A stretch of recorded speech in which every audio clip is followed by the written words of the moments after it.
Hello, U.S. history students, and welcome to the third and final lesson on the Civil Rights Movement.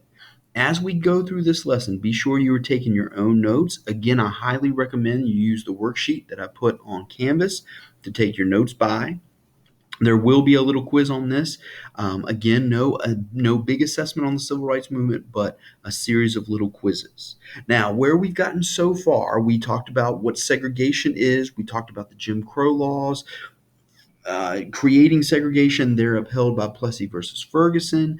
Plessy versus Ferguson is overturned by Brown versus Board of Education, which says that separate schools are inherently unequal and schools should desegregate. Well, if we can desegregate schools, we can desegregate other things. That's going to lead us to the Montgomery bus boycott. We're seeing the emergence of leaders like Rosa Parks and Martin Luther King Jr. We talked about the March on Washington in '63, which is going to demonstrate the power of massive nonviolent protests. The March on Washington, famous for Dr. King's speech, "I Have a Dream," is going to lead us to the Civil Rights Act in 1964, which basically says that we cannot discriminate on the basis of religion, race, or gender, and that we need to desegregate all public places. Then we get the Voting Rights Act in 1965, which is going to basically say we cannot desegregate in terms of, or we cannot segregate or discriminate. Sorry, we cannot discriminate in terms of voting. Okay, we get rid of literacy tests, we get rid of property owner requirements, things like that. Okay, to ensure that people are allowed to vote. The Civil Rights Act of 1964 and the Voting Rights Act of 1965 show the federal government playing an increasing role in the civil rights movement. Okay, it's not just going to be about college students getting involved. The federal government is going to play a much bigger role. Today, we're going to wrap up by talking about two key leaders in the civil rights movement that have differing ideas about how equality should be achieved, and we're going to talk about the impact of the movement itself. We're going to start with a man by the name of Malcolm X. Malcolm X had actually been in prison for a series of burglaries from 1945 to 1952. While he was in prison, he converted to Islam, and he is a member of the Nation of Islam. Before he was paroled, he was actually looked at by the FBI as being a communist. And after his release, the FBI starts looking at him because of his rapid rise within the Nation of Islam. So Malcolm X is already on the radar for the FBI. Now, Malcolm X urged his followers to take control of their lives. Okay, don't sit by passively. He also rejects the strategy of nonviolence and says blacks should advance themselves by any means necessary. Many believe that he echoes their sentiments better than, say, Dr. King and the SCLC, which focuses on nonviolence and passive resistance. Okay. There was an incident in a town called Hinton. A man was arrested for yelling at police. Malcolm X asked to go see the man in prison, and the police wouldn't let him. So Malcolm X got 500 supporters to show up at the jail to show just to be there to show their presence. And then Malcolm X showed up and dispersed them with a simple wave of his hand. And the response from one of the guards that's watching that is, no one man should have that much power. Now, Malcolm X believes that whites are at fault for everything. Okay, he believed that white people were the devil and that the demise of the white race was imminent. The Nation of Islam actually forbade members to be involved in the political process of integration. Okay, there were several groups out there that said blacks were better than whites and should not attempt to be. Don't integrate. Okay, you're better. You should be separate. You should do your own thing. That is going to lead to the rise in a movement called the Black Power movement. Okay, and a key group here are the Black Panthers. The Black Panthers were founded by Huey P. Newton with the help of Bobby Seale. And they support the ideas of Malcolm X, okay? Namely that white people are the devil, the demise of the white race is imminent, and black people or white people are at fault for everything, okay? Malcolm X will eventually leave the Nation of Islam because he says people should define their own goals. And he's actually going to lead two new organizations. Okay, so he's getting tired of being told what to do by the Nation of Islam. He says people should define their own goals, carry out their own goals, and he's going to lead two new organizations: the Muslim Mosque Incorporated and the Organization for Afro-American Unity, which advocates Pan-Africanism, which is people of African descent should be united around the world. Okay. Because of his opposition to the Nation of Islam, they want him silenced.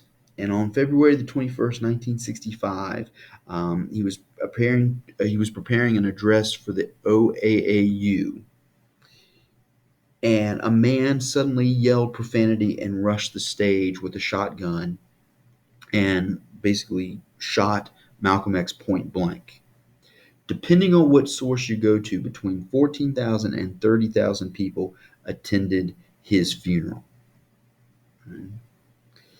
Now, his goals are completely different from the goals of Martin Luther King Jr. I take that back. The goals are the same, but the methods are different. Dr. King is all about passive resistance and peacefulness. Malcolm X says, nope, you do whatever it takes. And if that means being violent, you be violent. 1968 is a watershed year for the civil rights movement. It's a big year in American history, okay? We've been talking about Dr. King. Dr. King opposed violence. He wants peaceful, passive resistance, okay? And that's what he's advocated since day one. On April the 4th, 1968, okay, Martin Luther King Jr. is assassinated outside of his hotel in Memphis, Tennessee. He was there in support of a garbage worker strike. Okay, it's the Lorraine Motel.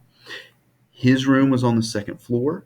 Okay, he had stepped out to talk with some of his staff in another room and was actually yelling at some of them down in the parking lot when a single bullet enters his neck and severs a bunch of his major arteries and major veins. And this is his body laying right there on the balcony of the motel or on the second floor of the motel, and his supporters are pointing across the street at another motel, which is where the shot came from.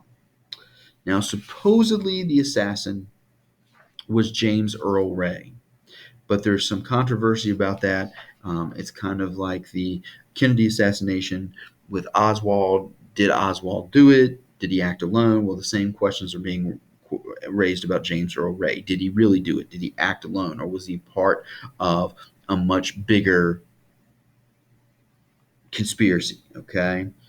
Dr. King was pronounced dead an hour after he was shot. What ends up happening is rioting across the country. His death and his subsequent funeral leads to urban rioting across the country. 100 cities go up in flames. Now, the response to this, I mean, you've got this violent response, but what's interesting is the governor of Alabama, who was a notorious segregationist, called the assassination a senseless and regrettable act.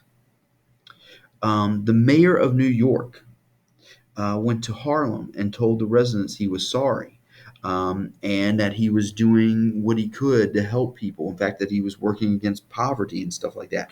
And New York is not one of the cities to go up in flames. Okay, and they think that the presence of the mayor, another person that comes out is Bobby Kennedy. Bobby Kennedy comes and speaks, and he says, "Look, I know how you all are feeling. My brother was assassinated. It's a senseless act. I'm with you, but we have to keep in mind the bigger goal, and we have to keep in mind Dr. King's desire to be peaceful." So New York avoids some of the riots that are seen in other cities around the country. Okay. Now, that being said, it's still a pretty tense period of time from April the 4th to April the 8th. DC is very tense. Okay. Johnson is very much concerned about what's going on. Okay. And the reason, again, I say 1968 is a watershed year for the civil rights movement and for America is not only do you have the assassination of Dr. King, but then later that year, you're going to have the assassination of Robert Kennedy. Okay. So 68 is a big, big year. Now, those actions are going to lead to the Civil Rights Act of 1968, which will end discrimination in housing. Okay. It's known as the Fair Housing Act. It was signed during those riots that occurred after King's death, and it prohibits discrimination concerning the sale, rental, and financing of housing based on race, gender, religion, etc., etc. Because of this civil rights movement, we see more racial pride, not just among African Americans. I mean, African Americans, surely, but there are other groups that begin to take pride in their heritage. Irish, Germans, Mexican Americans, okay? All these people, we see a growth in racial pride around the country. We see more African Americans attending college and more African Americans voting, which we would expect to see from the Voting Rights Act of 1965, okay? And an end to discrimination with the Civil Rights Act of 1964. The last one, progress is being made, and this unit is such a tricky one to teach because it would seem at face value that Dr. King's dream is being achieved. Okay, we're ending discrimination. We're ending voting rights discrimination. Okay, more people are attending college. There's more racial pride. More people are voting. But we know from events from the past couple of summers that there are still problems out there. So while we've made progress, there is still a ways to go. And ultimately, we need to take the lessons from 1964, 1965, and 1968 and continue to apply them to our current situation so that we can say one day that Dr. King's dream has been achieved. Now, be sure you look over this material, okay? Got a little quiz, all right? And I just want to say congratulations, all right? This is the last, not only is this the last lesson on the civil rights movement, but this is the last lesson of new material for the year, okay? I have been very honored to be your teacher and to walk through the history of this country with you guys. We have covered incredible ground during a very, very difficult year.